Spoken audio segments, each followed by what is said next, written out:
Good evening, everybody, and welcome to the Melbourne Metro Recap Show for Round 7, brought to you by Hooded Life and Find a Game. So we are chock full of co-hosts this evening, so as you can see, we've changed the screen up so we can fit all four of us in. So, as usual, we've got Todd Simmons from Clayton and Anthony Witkowski from Mitcham.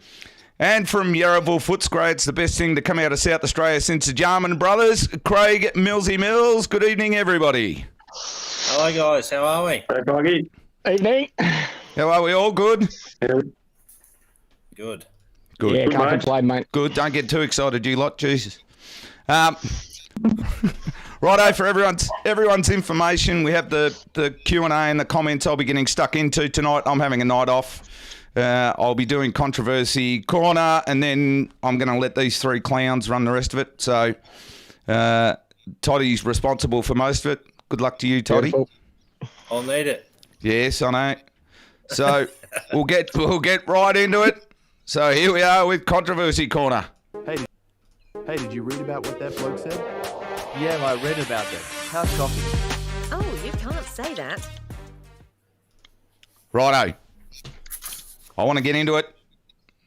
Anonymous postings on Facebook, and especially the Bowls Talk Victoria page that we actually run through, which I've forgotten to share out to. Stupid me. Give me 2 seconds. How's that for professionalism? And we're worried about you, Toddy. Jeez. Yeah, I know. Yeah, I know. Yeah. Idiot. So that's all right. I'll get that shared out in a second. So I'll do it now. Soon as most of our crowd come from Bowls Group Victoria. See, I'm rushing this thing too much. There we go. Mate, you had 4 hours. You told me at 4 I o'clock you were ready know. to I go. had it done at 4 o'clock. As soon as I started. You shouldn't add those couple of beers. Welcome to Should've been live. I know concentrating. there's too much to concentrate on. So anonymous postings in this Bowls Talk Victoria group. Now, the group's really awesome. Millsy, you probably don't have a chance to read it all that often, being that you're in South Australia. If you don't get onto it, it's actually Regularly on it, mate. oh, good. Posting anonymously. That would not Love your work, surprise me. Millsy. Now, so I love it, but look, this anonymous posting's now getting ridiculous. It really is. Less and less people are putting their names to things, so therefore the keyboard warriors are now starting to fire up and throwing some pretty, what's a word for it, crap in the direction of the person posting. Now, there's 2 points here. At least put your name to a post, all right? And then we can answer, people can answer you properly without starting to get abusive. And for 2, people that are commenting, just pull yourselves back a little bit. I mean, there's no need to... We're in this keyboard warrior society, and I thought the Bowls community was a touch better than that. There's no need to get abusive. We all understand, and we don't like it, people posting anonymously. There is a 3rd point to all of this, and I understand why some people want to post anonymously. I did see through the group that a bloke actually got banned from his club for 3 weeks for something he posted on that group. Seriously, he got banned. Wow. Was it So worth the a club- ban? Well, I don't know. I don't know what he said. So, again, if you're going to have a decent lick at your own club, well, what do you expect? I'm a big one for just sort of going, well, I know a club that does X, Y, and Z, and I sort of leave it at that. Or sometimes I'm talking about another club, and I don't mind. If I'm talking about another club, then I go, hey, I know a club that's doing this. But, again, why are we posting anonymously? Like, are we that... What's a good word for it? I'm not going to say weak. I just don't want to start getting stuck into people that do post on these groups. But boys, are we getting that touchy? Are we getting that touchy in society that we've got to post everything anonymously now? I don't want to put my name to it. I don't want to get into trouble. So therefore, I'm going to be hide behind a keyboard. Well, the way society is, I guess at the moment, it's probably a bit different than it was 5 years ago. So maybe it is, mate. I don't know. It's tough to say. I'm a bit not up with all the technology and all this stuff, so I'm probably not the best one to ask. But really, the other side of it is, do you really have to get on it and badmouth a club or whatever? Like, is your life that boring that you have to do that? Like, really? Like, that's the way I look at it. Just worry about what's in your own backyard and go from there. I think generally a lot of people post good things, or they post to say, hey, I think something could change here, or why are we doing this? And I think that's fair enough. You know, there's that many rules, regulations, and a lot of new people coming in to bowls that want to jump on a group like this and go, hey, what's the go here? What do we do there? Everything else. But, you know, I don't think... I mean, put a name to it and people will actually, I think, be more willing to help you out rather than posting crap anonymously. And then people, honestly, as soon as somebody posts anonymously, I see all the crap flying along the screen. And yes, you're back, Toddy. Hello? Yeah, you're back. Toddy can't hear us. All right, let's go to town on him. Yeah. What do you reckon, Millsy? Yeah. I'm probably of the belief if you, depending on the context of what you're saying, but 90% of what's on there that's posted anonymously, probably if you want to be posting, needing to post that anonymously, you're probably not worth a post in the first place. Yeah. There's obviously some times where it might be necessary where you wanting clarification on something, and some people embarrassed about what they're asking. They probably think they should know and post it anonymously. Some of those sort of ones aren't too bad, but some of the crap that's been on there lately is just, honestly, just sit around your table back with your mates at your own club, and if you want to bag off about other people, do it in your own group chat or something. Yeah, exactly right. And I think a lot of... Sorry, I cut out there for a bit, so I didn't hear a lot of that. But I think sometimes people post anonymously because of not so much what they're saying, but maybe the reaction and the backlash that they could be receiving as opposed to what they're actually saying.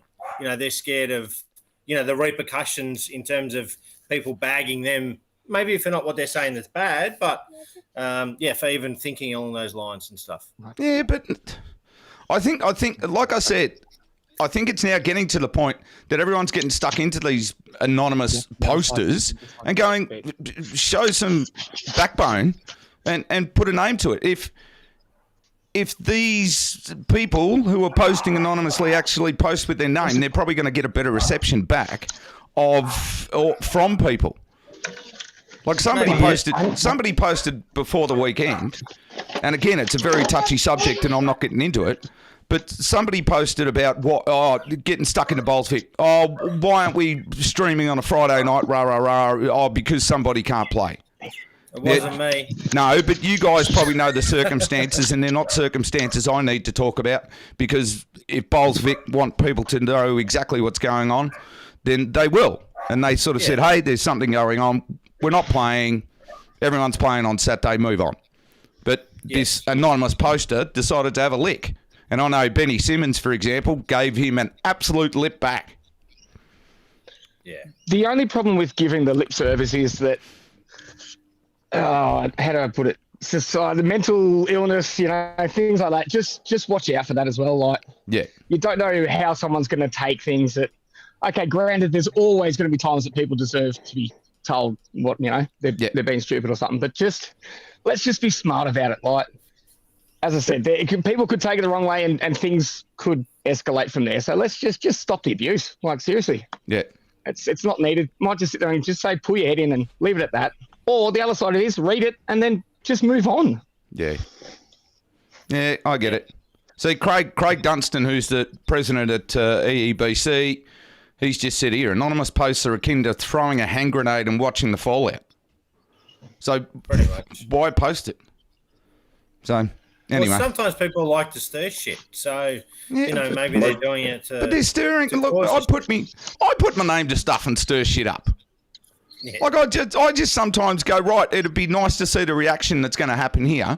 And it's not controversial, it's not crap, but sometimes I just sit back and go, well, I wouldn't mind throwing a hand grenade, but at least I'll put my name to it. And then people might turn around and go, Clarky, you're being a dickhead. And I go, yeah, fair enough. Yeah. Maybe ever just don't be so precious. Just move on. Just read it. If it's anonymous, read it. And the other side is people are probably throwing on anonymous stuff now because it is getting the attention.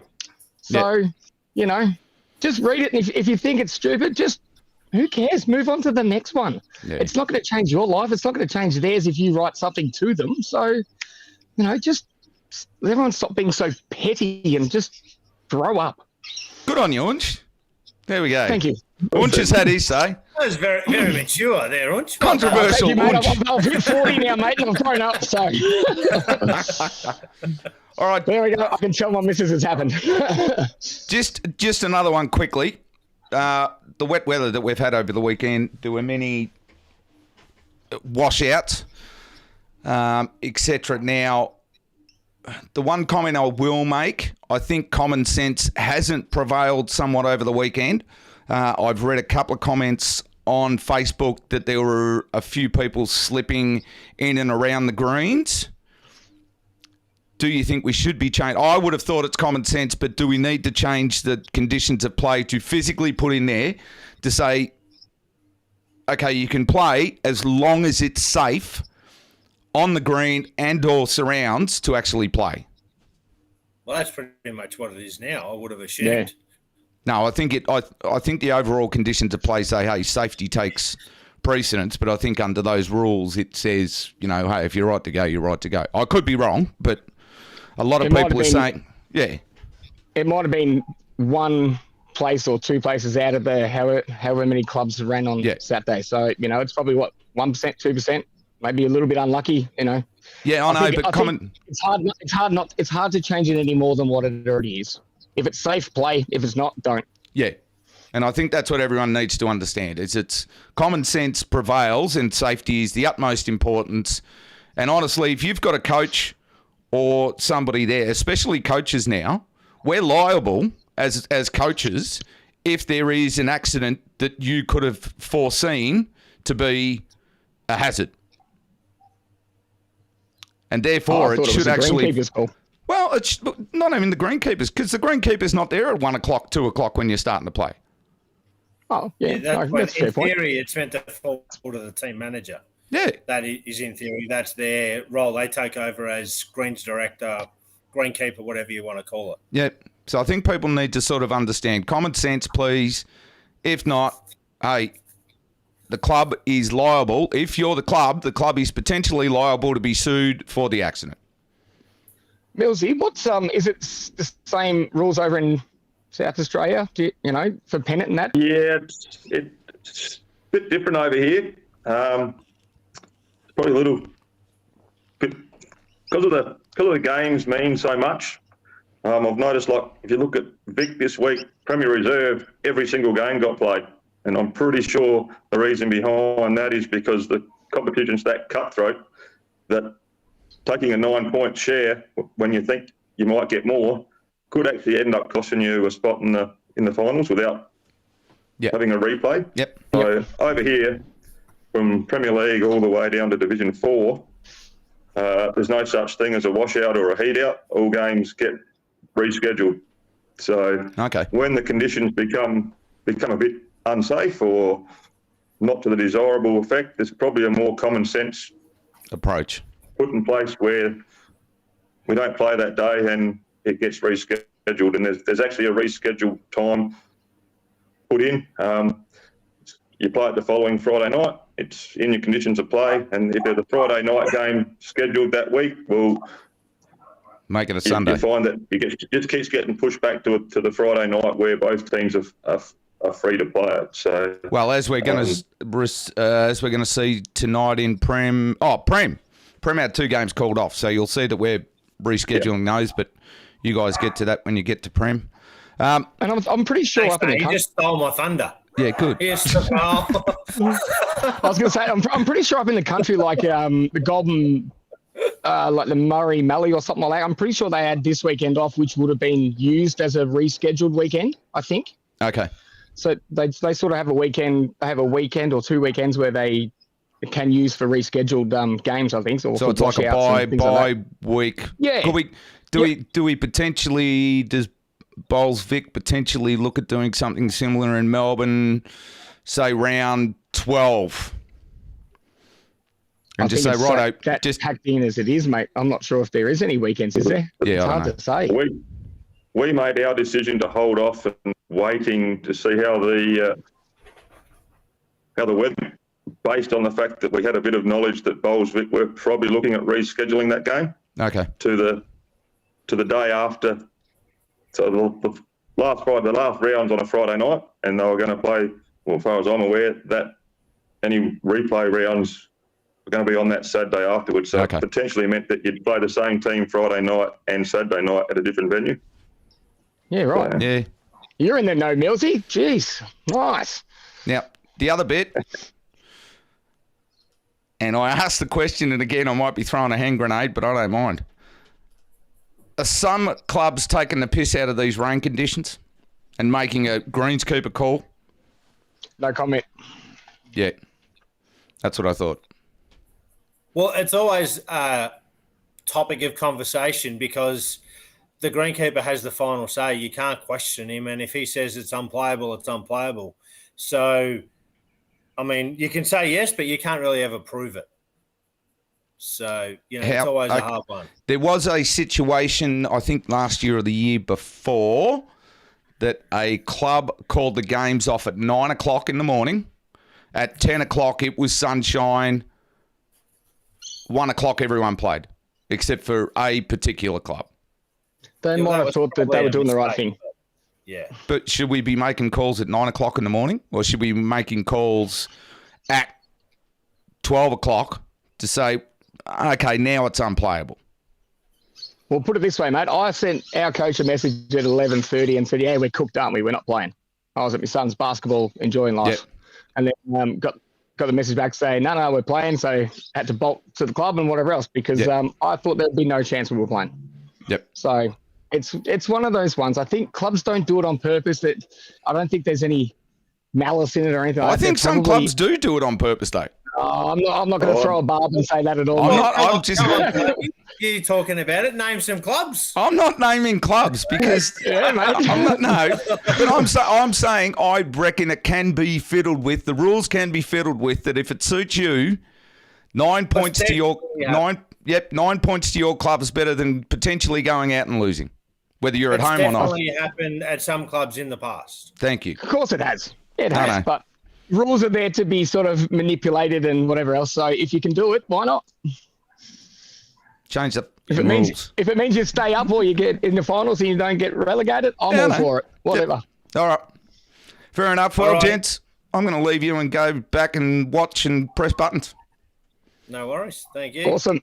See All you, right. Have Clarky. fun, guys. Thanks, Clarky. All righty. Millsy, well, welcome to the show, mate. It's good to have you on here. And Thanks, mate. yes, I've been playing bowls against you for a very long time in when you were playing for SA, and I was in the stateside, and we always had some good battles. But it's good to see you over here playing now for Yarraville Footscray. And just to let the viewers know, if you want to explain to them your obviously you're skipping for Yarraville, but the way in which you come over and play, how you were last year to your clearance situation this year.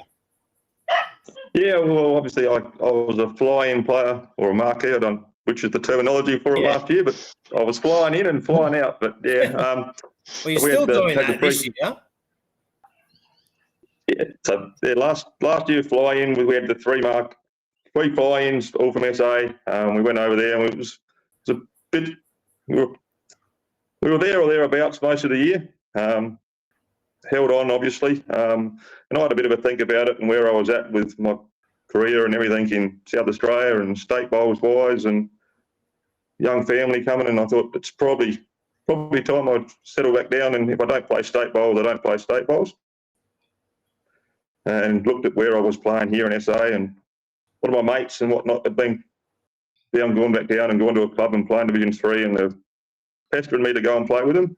And I thought, well, I still want to be able to play at that high level. So I actually approached Yarraville and said, hey guys, look, if I actually cleared to Victoria as a Victorian player, would you use that to be actually able to get that extra fly-in player to 100%. make the club a little bit stronger? Yeah. And they jumped at the chance. So I basically told Bowls SA that I was retiring from state bowls and unavailable, and was going to Victoria.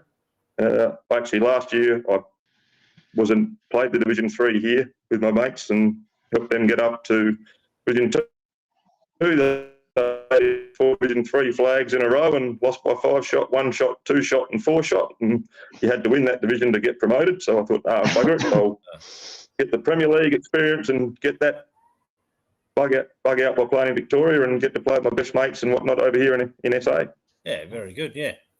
So, and you guys this year are going along quite nicely at Yarraville. What's sort of been a little bit of difference that you've probably noticed in the team from last year compared to this year? Obviously, getting a few more wins on the board, especially early. Yeah, just probably stability. The club having another year experience with fly-ins and did a lot of homework this year and making sure the two extras that we got in, Lachlan Cohen and Tyson Wilson, were going to be good fits, but not just good fits, but they've been available just about every week. So being able to have your best players available week in, week out in this competition it's such a bonus. You play against a side that's missing two of their fly-ins, and it's very noticeable. They'd almost be favourites now, wouldn't they, Toddy? So, Yeah, well, we were talking just before the show. They're probably odds-on favourite to win the flag this year. The way they're going along at the moment, eh? Isn't that right, Millsy? we're going along okay, mate, but let's not get ahead of ourselves. We've only just scraped in from relegation last year, mate. So I'm pretty sure most of us had us tipped as favourites to be relegated this year, mate. So not me, Millsy. I said if you started off well, mate, you were going to kill it. Yeah. And you did what you did. Tell us, Millsy, how you've enjoyed playing in the Victorian stateside, because you've ventured over here and not only playing and being a Victorian player now, but also being picked in the stateside. So congratulations, and tell us about that. Thank you, mate. Yeah, well, as I said before, I sort of probably, when I made the move over, I wasn't anticipating the call-up or the opportunity, but was very thankful and extremely happy to put the big V on, mate. I'm a guy that it doesn't matter what team I'm in, I'm passionate about the side and whatnot I'm playing in. So the fact that I'm a South Australian with a Victorian top on, I can guarantee you I've got as much passion out there as the other boys with the top on, mate. And we're out there doing our best for Victoria and trying to get that Alley Shield. Is there sorry, Toddy, is there a much of a different feel between the both sides, the South Australians and the Vics at all? Is there anything sort of massively different, or is it all pretty as is? Is it all pretty similar?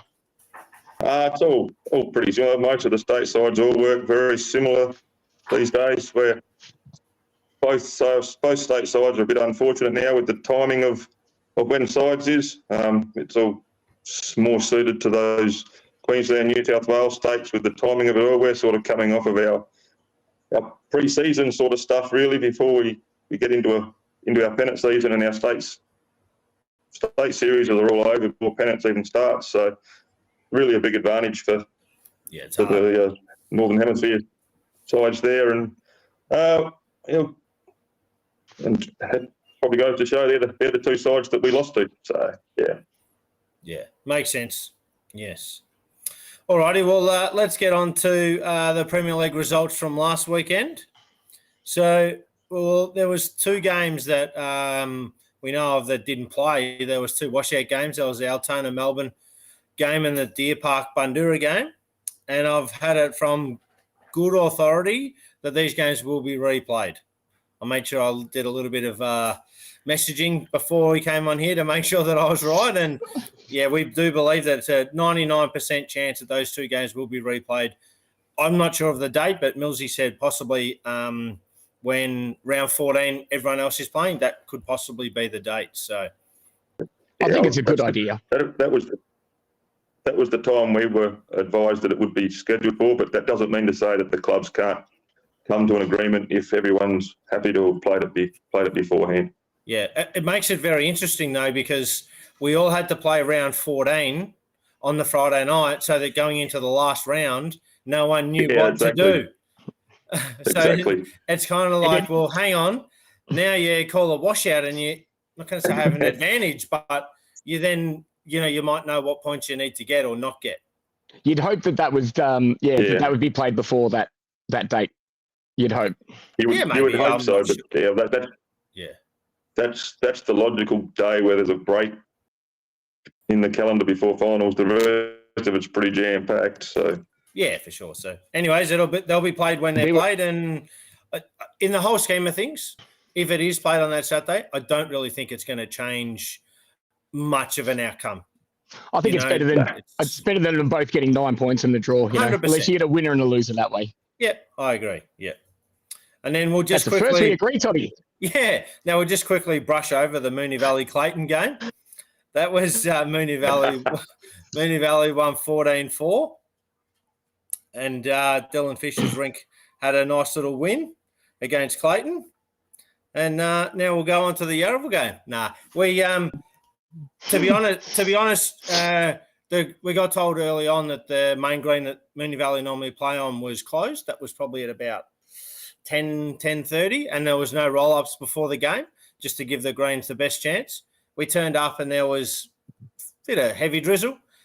It drizzled for probably the first 3 or 4 ends. After that, there was hardly a drop of rain until 20 minutes after the game when it bucketed down, and the green was fine. We played on their tiffy. It ran maybe 12.5, and all in all, the conditions were fine. And, yeah, I think we got back to within about 8 shots with about, I'm going to say, 12 or 14 ends to go, and we were holding a 5 and a 3, and the 2 skippers converted. One of the skippers drew the shot that was 5 down, and where we were holding 2 or 3, he converted to make 5. So we went from literally being all square with about 8 to play to being about 16 down along those lines with, 8 or 9 to play or something. That's a massive turnaround, isn't it, at that stage of the game? Yeah, that's right. It is. So you sort of, we're half a chance, and a minute later, the game's nearly gone. So, but that's sort of been what's happening to us, during the season. And I talked to a few people about it, and I'm like, well, we need to be in front rather than 8 behind. And then we need to be the ones doing that. So, we've got to do that next week. The other side of it is like, in most of the games that you guys play that, only what I can see, you've been in their games. You've been in games all the way through. It's the littlest, as you know, and Millsy, the littlest little thing can just click and you can get on a roll, Well, we're saying it's that even that comp. Yeah, we're saying after the game, there's only one game. It was the Melbourne game at home where we got trounced. But every other game, we've been within 7 or 8 shots in the last 10 to 15 ends.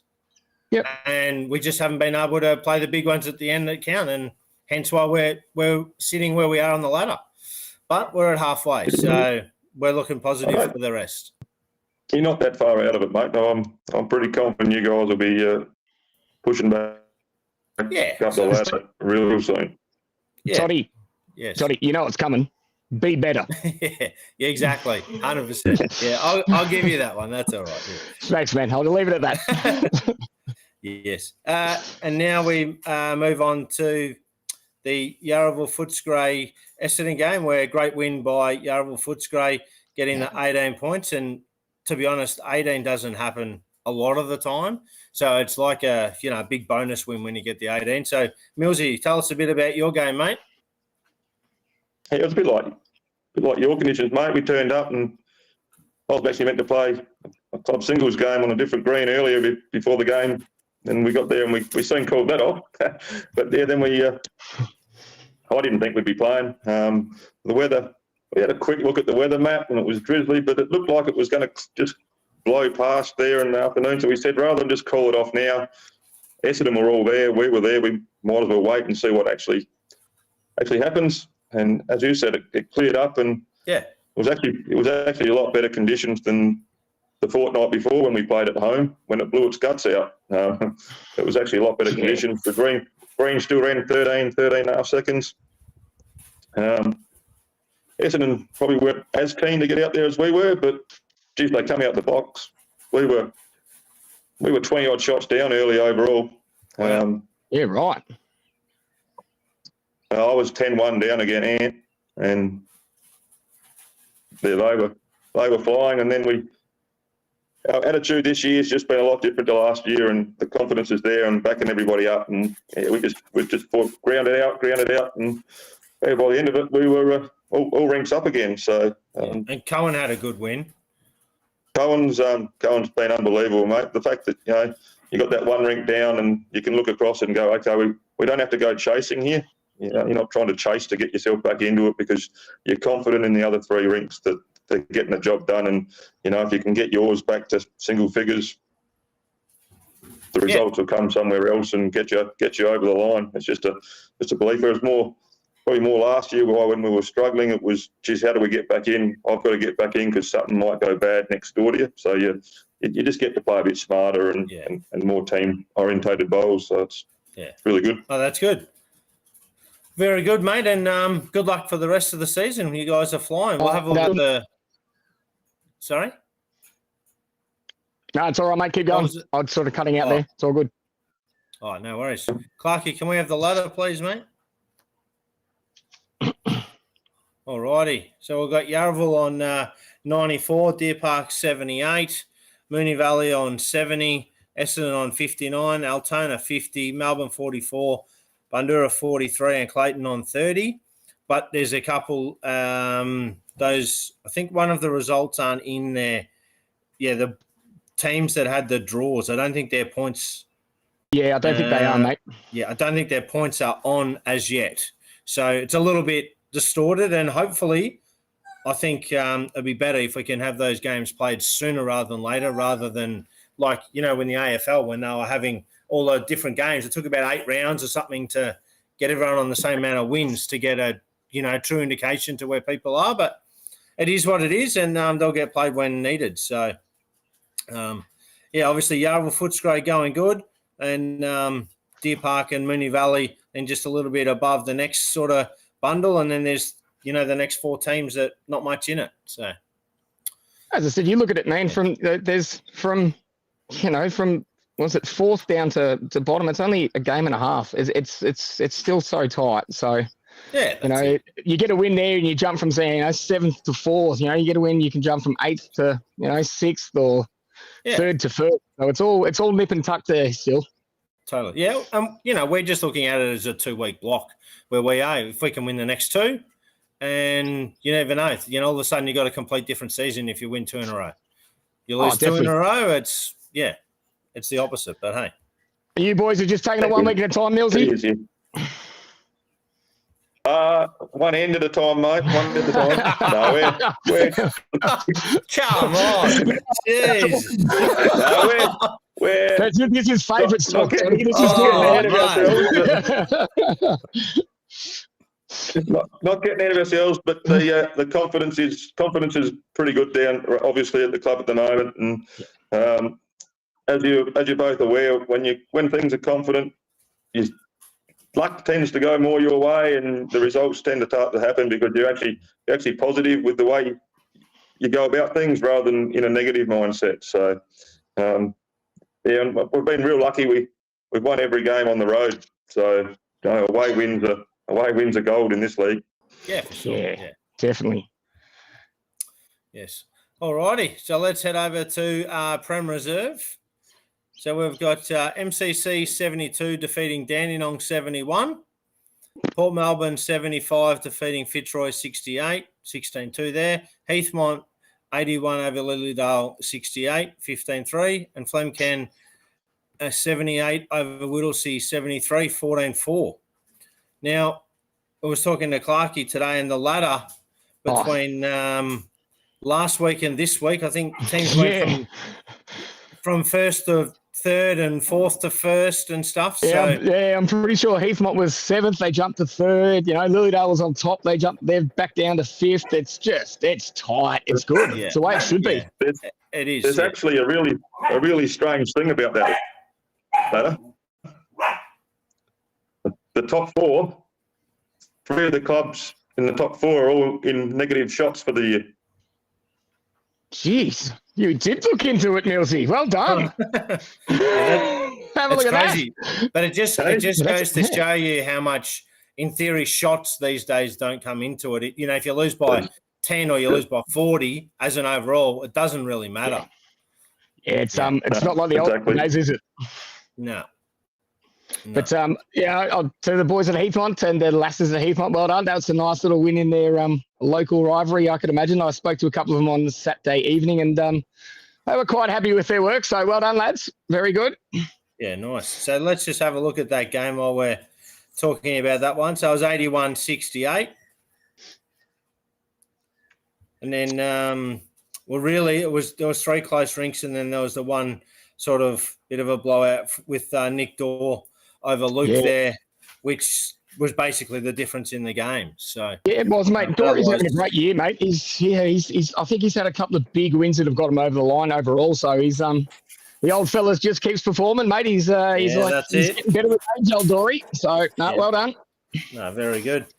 And then we'll go to the MCC Dandenong, which was just a 1 point win there to MCC. So obviously close game. And then, well, to be honest, all the rinks are pretty close. I don't have any info as to what happened in that game, but, they're all within 4 or 5 shots. So I'm assuming a close game for most of the day there.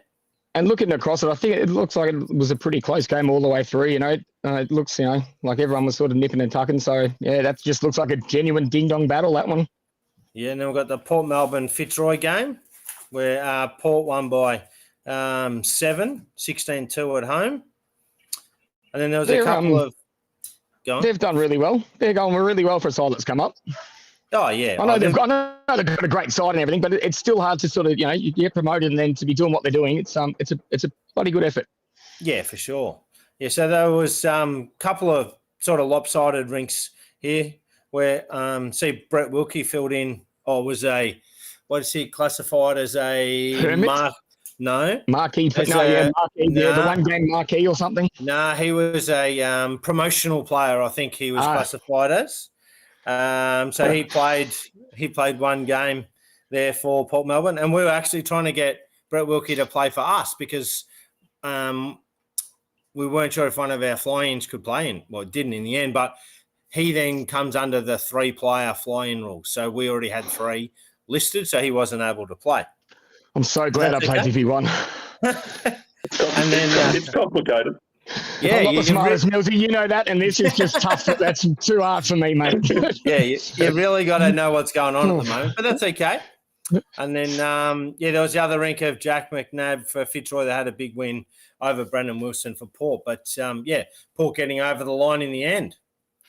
And then we get to our the last game, which is Flemken Whittlesea. And Flemken 14-4, again, another close game, only 5 in it. I think it's been a bit of a story for Whittlesea this year, mate. By the looks of, if I can remember correctly, they've lost by 8 in the first week. They've won, and then their losses have always been sort of at close. under 10 shots. And as you were saying, Millsy, if you lose those close ones, like as you were saying, like you guys did last year, it's just such a big difference. Yeah. And it can be just 1 or 2 bowls that makes a difference, Yeah. And it just dents the confidence, and then you start wondering where that next win's coming from, and you get into the same situation the following week, and the same result happens, and just snowballs. Yeah. And then there was a couple of close rinks, and then a couple of sort of blowouts. There was a 12-shot win. Oh, I didn't realize. I know. There was a 12-shot win to Michaela Long, and then Chris Roseanne's had a 19-shot win. So Chris Roseanne's, he's from Queensland as well. He plays at, I think it's Pine Rivers. He plays a lot in the BPL competition. So David Cartwright is coming down from the country from the Murray League or something, and he's good. He's been a great bowler. He's been a great pickup for him, and I don't reckon that would probably be his first loss almost for the year. So it's a pretty big win.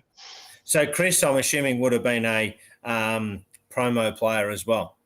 I don't think so, man. I think he's been playing them for the year. I think so, mate. He's played every week. Oh, sorry about that. No, you're right, mate. No. Just do your research, mate. You'll work that out. Yeah. Sorry about that. But he's had a good win there. Him and Jimmy Webster. Yeah. Yes, because Webster's playing in the UBC at the moment. Yes. Yeah. Yes. All righty. And then we'll just have another look at that ladder before we move on to Division 1.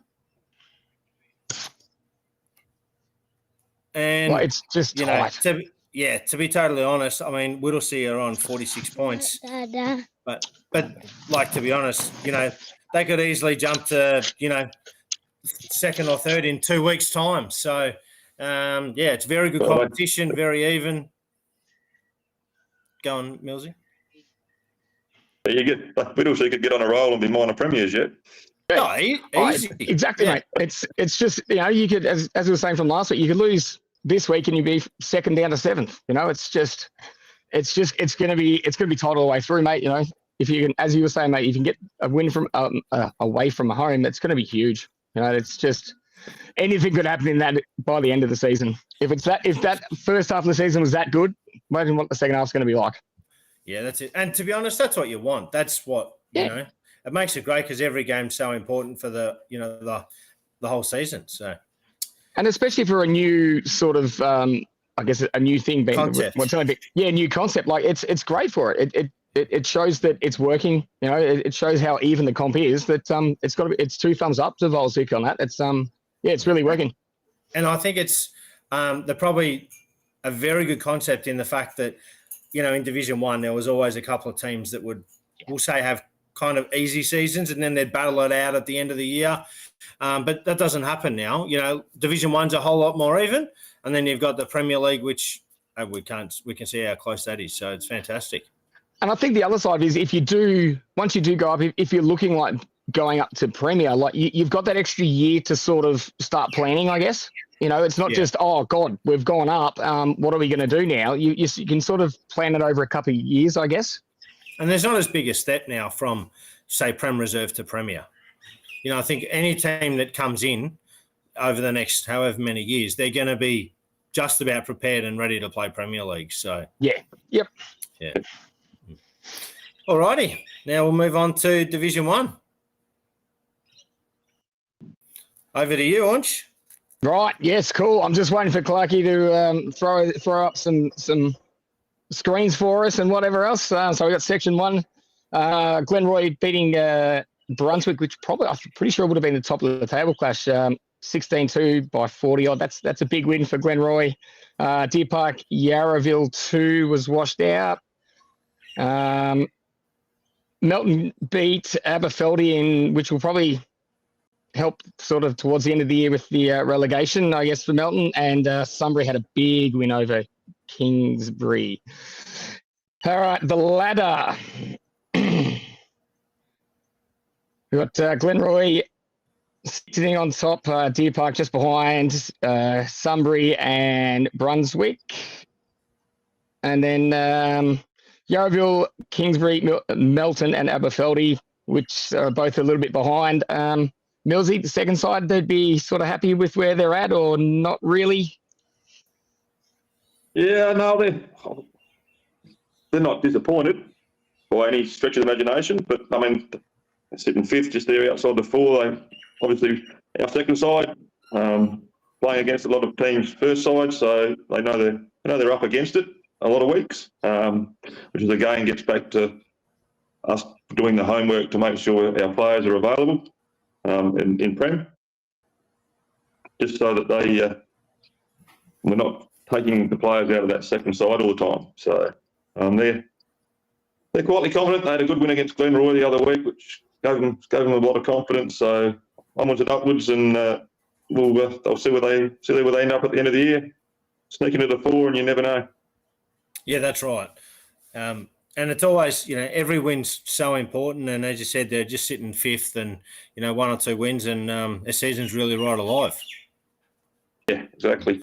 And also with what you're saying about the fly-in players or permit players in the top side, when they're not available, in theory, you're taking back-end players out of the second side to come in and maybe play second or what have you. It really damages the second side. So. It just damages the filter down for all grades, but especially if your second side's Divi 1 and competing against, there's only 2 sides in that Divi 1 league there where they've got Premier League. Everyone else, it's their top side. So it's a real struggle if we're not at full strength, they're not at full strength. So it really hurts them, probably more than it hurts us. So yeah. Yes, very much so. And it looks like Unch has left us. No, he hasn't left us. Hang on. He's cutting in and out all over the place. So hang on. As you can see, I'm hidden down the bottom here, Toddy. You just want to put up the next round? Yeah, I'll put up. The next section. I can hear Unch in the background, but his pitch is not coming through. So, righto, we've got Middle Park 85 defeating Blackburn 59 with 3 rinks up there for Middle Park. Again, haven't lost a game. I think they've lost one. We'll have a look at the draw in a minute. Now, this is an interesting one. Moorabbin drew with Beaumaris. Now, Moorabbin were down. I've got some news here. They were down 9 with 4 ends to go. And Moorabbin got a 4 and a 1. And then on the last end, they were down 4. The final, so down 4 overall. And the final rink on the final end picked up a 4. That's good going. That's not a bad go.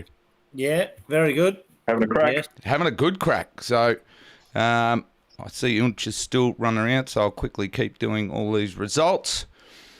And my hometown Bentley finally got a win. First win of the season, 80 and 2 rinks up. Defeated Richmond Union 73 with 2 rinks. So good for Bentley to finally get one on the board. Hopefully that gives them a bit of hopefully it gives them a bit of confidence to start winning a few games there.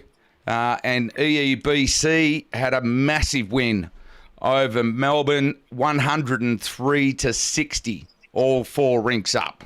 So that's a big result. That is a big result. So if we go and have a look at the ladder now. See, Melbourne, just to show you, EEBC with that big win, Melbourne no slouches. They were sitting on 3 and 3. So, but I think their shots, if Melbourne are getting beaten, they're getting beaten decently looking at their shot total, as opposed to sort of winning decently. So I'm sure that's something Melbourne want to address going forward. But there we go, Middle Park on top of the ladder, haven't lost a game. What's their average winning shots by? I'll just work this out quickly. But when you look at that ladder, the top 4, there's 34-point difference between 4th and 5th. Yeah. That's a lot of points to make up. Yeah. Like if Moorabbin beat Melbourne, in theory, they're just about, that's the top 4 sort of pretty much done. all over. Yeah. So I'll have a quick look. I don't know who's playing who this upcoming week. I'm just having a quick look. Section 2, Maddie, might help. So who's got Melbourne this week? Melbourne's got Blackburn. So, and Bentley have got Moorabbin. So I think if Moorabbin get up this week and Melbourne get over the line against Blackburn and yes, so yeah. So Melbourne should get over the line against Blackburn because it's at Blackburn. But yeah, again, I think if Moorabbin beat Bentley, which is a hopeful win, if you're a betting man, you'd put it on.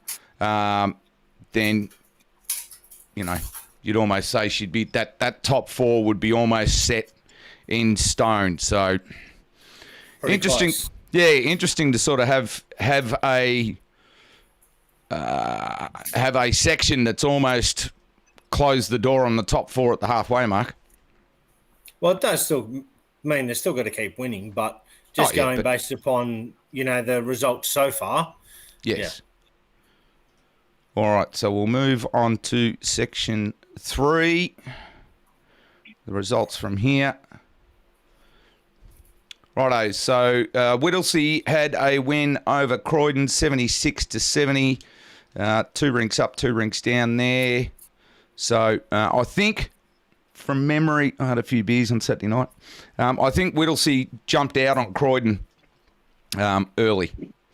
And then it was just a matter of Croydon plugging it back. They got close. I think it got down to 4 shots with a couple of ends to go to give some life into Croydon, but not to be there. Now, while I've got the Croydon-Whittlesea game up, I just wanted to show you guys. There is a young bloke by the name of Jack Duck in the Whittlesea spot. So I got a photo with young Jack. There we go.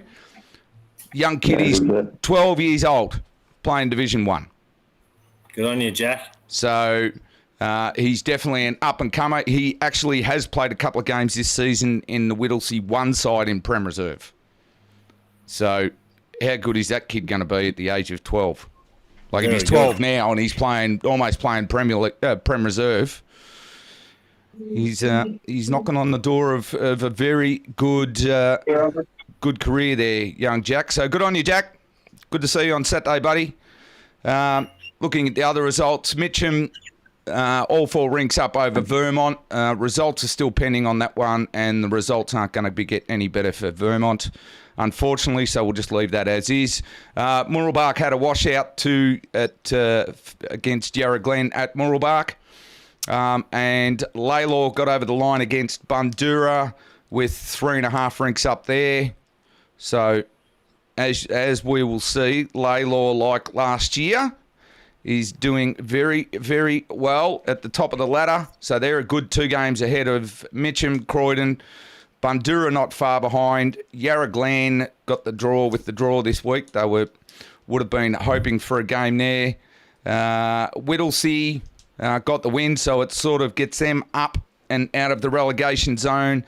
And at the moment, Mooroolbark and Vermont in that relegation zone. Mooroolbark's probably 2 games behind getting out of it. So a bit of work to get done in the second half. But as we saw last year, gents, and you probably wouldn't know, but Laylaw, I think, got up. I think they were 2 games ahead for most of the season and ended up dropping the final. So nothing is set in stone, as you guys would know, this early on in the season. Even at the end of the season, having all the playoffs doesn't matter. You can get knocked over on any given day. Yeah, got 2 teams out there, and as we know, sometimes things go right and sometimes they don't, and that's what happens in bowls. I guess that's sometimes the great thing about our game, that it's not like I look at sort of tennis, where the best in the world, they never lose to, or rarely lose to the 100th seed or 50th seed. It's just they're too good. Yep. Whereas in bowls, it doesn't seem to happen. It seems to happen more often where you can compete more, and it's not as one-sided as you might think a lot of the time. No.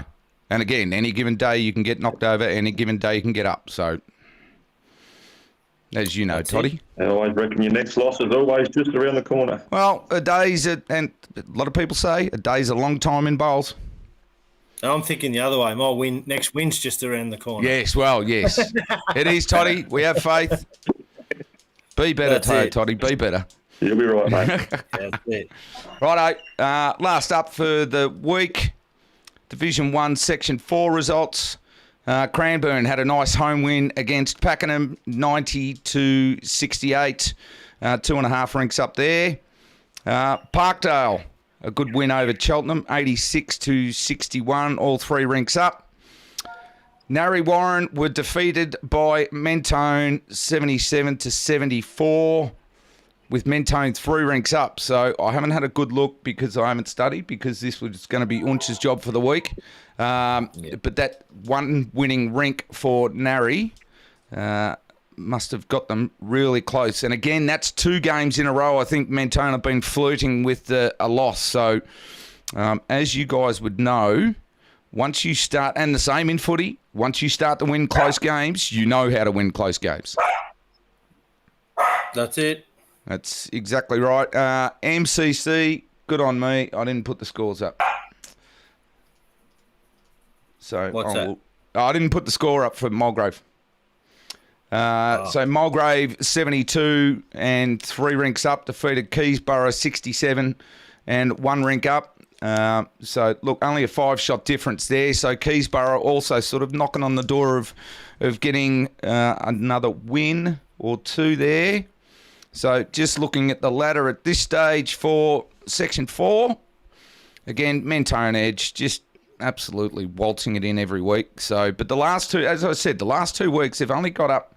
I think last week they only got up by 2, and this week they've only got up by 3. So again, they're flirting with danger. But again, we also don't know. They might have been 10 up with a couple to play, and you know what I mean? Just being conservative and lose a 3, lose a 3. Yep. No, not switch off, switch on, but lose a 3 and a 3 and you win. Yeah. You know, or they might have been all square and got a 3. Like, Yeah. it makes a big difference to, you know, how the game pans out. Because you can win by 4, but I'm not going to say comfortable, but, you know, you're in control. Yes. Or, you know, you can win by 3 and you fluked it. But we don't know what was what, you know. Now, I have mucked up Cheltenham's points here, I've just noticed. So, on top, we've got Mentone edge. And I think based on, to be 7 and zip after 7 rounds, look, you'd only expect them to potentially lose 2 games for the year. Mulgrave, Cranbourne, Pakenham and Cheltenham. There is only 20 points within that lot, so anything from 2 to 5 can swap around pretty quick. Narry not too far behind them, and Parkdale, Keysborough. We sort of knew at the start of the year Keysborough would struggle with their problems they had last year going into this year. So, yeah, can't see Mentone getting knocked over. The problem will be with this section is that potentially the winner of Section 3, which is a pretty close and tight section, will run more than likely head on into Mentone. So it's a little bit different with Div 1 because you don't know how good one section is against another section. And I think... And they're playing on grounds and, yeah, you know, it's playing a one-off game. It's just, yeah, it's so different. It is. So again, I've spoken to a number of Div 1 people about this, and what Bowls Vic tried a couple of years ago in terms of throwing the whole competition into a hat and just going, right, pluck one out, pluck one out, pluck one out, was good in terms of evening out the competition to, you know, across all the sections. But the travel was nuts. I know Mitcham, for example, had to travel to Bacchus Marsh and stuff like that. So that, I think that's why they knocked that over. Hang on, they're in Division 1 and they were trying to win to get to where? Premier Reserve. Premier Reserve, yeah. And what happens in Premier Reserve? You got to travel. So, like, I don't understand. It's not like you're travelling 3 hours. Yeah, I suppose. Yeah, but I think that was the idea of Bowls Vic going back to, you know, area sort of style sections. Yeah, I understand that. Yeah. But you're saying a lot of players are not wanting to travel. But I'm like, well, but it's not that bad. I mean, you look at us, we're at Clayton. I live down on the Mornington Peninsula. Yeah. I think the longest it takes me is an hour and a half to get to any game. Yep. It's, you know, but that's what you do to try and play at a higher level, I would have thought, compared to I just want to play local. Well, if that's the case, then you play lower down. Yeah. Oh, look, but at the end of the day, look, I get it, but at the end of the day, you've got to go through and knock off each sectional winner anyway. So the best of the best going to come out at the end of it's going to come out in the wash anyway. Because 2 go up, don't they? Yeah, 2 go up. So 2 out of Prem Reserve come down, and 2 out of Division 1 goes up. Okay.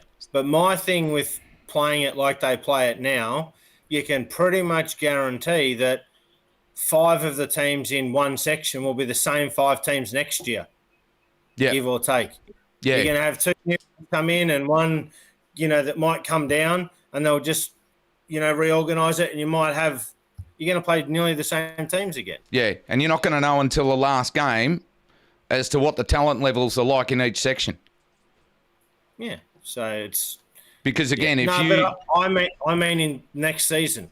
So Section 1, 5 of those teams that don't get... Or 6 teams that don't get promoted or relegated, they'll be Section 1 again next year. Yep.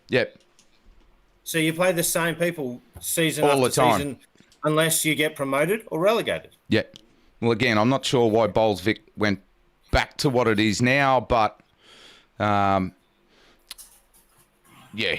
see what happens. But I've got a few people sort of going, open draw for Division 1 needs to come back. Which I think that. Yeah, I agree with it. Throw them all in a hat and just go, right, Section 1 is the first 8 I pull out. Section 2 is the next 8 I pull out. Yeah. Because, for me, it's the only way to do a fair draw. Well, I would think so, because would Middle Park be winless in Section 3, that is renowned as being probably the toughest section across the board? Well, who knows? At the moment, we've got no clue. Yeah. But I mean, as a general rule, I've always found over the west side has generally been stronger with more depth of players. Yeah. So, if you go generally, I would say the Southeast Division 1 sections are maybe not as strong. It doesn't mean the best team isn't as good or better. Yeah. But as a general rule, yeah. Yep. All right. So that's it. It's a shame that Unch has dropped out. Now You had one job tonight, and he did like a quarter of it. Yeah, no, he just Absolutely useless. I reckon he hung up because there was nothing wrong with his reception at all. Thank God I was hiding in the background and had myself sort of hidden down the bottom anyway. Unch just didn't do his research and then couldn't work out what to say, so he hung up. Now, question for you, Toddy, from David Clark, who's asked a lot of stuff in the chat. Are you guys going to put players down to Div 2 side to try and get them up to Div 1 or try to keep Prem as your ideal? So, in other words, I don't know how much inside information I should be sort of revealing here. Well, well, I think I could almost answer that question for you, Clarkie. Well, you answer it and I'll tell you if you're right or wrong. Well, you sort of can't anyway, because at what stage do you guys count yourselves out? In all honesty, like you're not that far away now. If we look at the ladder, if we look at the Prem ladder. We have had a couple of people that have changed teams that deserve, maybe not deserve, to go down to play in the second side. Yep. To rotate through with some other players, and it is somewhat of a plan, but then it's like some weeks we do it and some weeks we don't. And, who knows? I mean, like I played one Friday night game in the twos when I couldn't play. I might not be able to play in 2 Fridays' time. So it'll be 2 games I'll have played in the second side. And then... Yeah, but what happened when you went down? You still didn't win. No, that's okay. Yeah, but that's what I'm saying. My next win's getting closer. One. Remember, I said that just before. Yeah, I know, but one player does not. Every loss, you're 1 week closer to a win. But one person doesn't make a difference in any side. No, not at all. No. So what are we thinking? What, we're going to drop a rink and a half down? You know, once Prem, if in fact the Prem season was a giveaway in round 11, what are you going to do? Completely drop half your squad down to keep, I don't know how your Division 2 side's going. Yeah, they're sitting on top. Well, what do you need to do that for then? You wouldn't. But the whole thing is to get promoted to Division 1, you don't have to finish on top. You've got to win finals. So, but you've still got 4 rounds to qualify. Correct, yeah. No, isn't it? No, you've got 4 games to qualify, but the majority of your games need to be in that. No. No? No, you have to play 4 games to qualify in that team out of the 14 games. It's only in the last 2 rounds. You can't have more than 3 players that have played majority of their games in a higher team. So, what, 3 players are going to make a difference? Well, if you bring in 3 players that are, in theory, better than the other 16 or close to it, and you drop out, in theory, the weakest 3 players in any team, I'll put it to you this way, Clarkie. If you drop 3 players from Croydon's top side into your team and drop your 3 weakest players out, would you be stronger? No, because you got to send 3 up anyway. No. Oh, righto. You're talking about would we be? Because it's to then play finals. Would we be stronger? Yes. Yes. I okay. I'll take that. Yeah, but we've still got a chance to stay, so we're not giving up on that. I don't think Clayton's season's by far. No. Yeah, there's more fight down there at Clayton than to be given up at the halfway. Yeah, that's why, Clarkie, love you, mate, but your argument's null and void. Maybe in another 4 games that might, or 3 games that might change. Well, that's what I'm saying. With At the present time, it's too far out. Like Yeah. we go out there every week, and we think we're going to win every week. So we don't go out there thinking we're going to lose or there's 7 games to go and we're going to win one. We're same as. Go on. You're less than a game. You're less than a game behind. Yeah. well, that's right. I don't know what the draw is, but if you were playing Bundy this week and you got 16 points, well, you're off the bottom already. Well, it's funny you should say that. We play Bandura this week. Well, there you go. Yeah, you do. Well, there you go. At home. Yeah, but you So- play them at home. You beat Bundy this. Yeah. You beat Bundy this week, and it's right back into it. And exactly. Essendon's That's exactly right. got Melbourne at Essendon.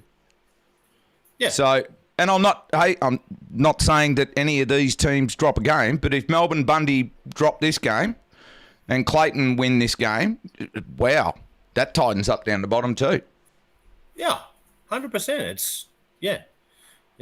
And you're So- only 20 Is it- points behind Altona and 29 points, but only 2 games behind Essendon in 4th.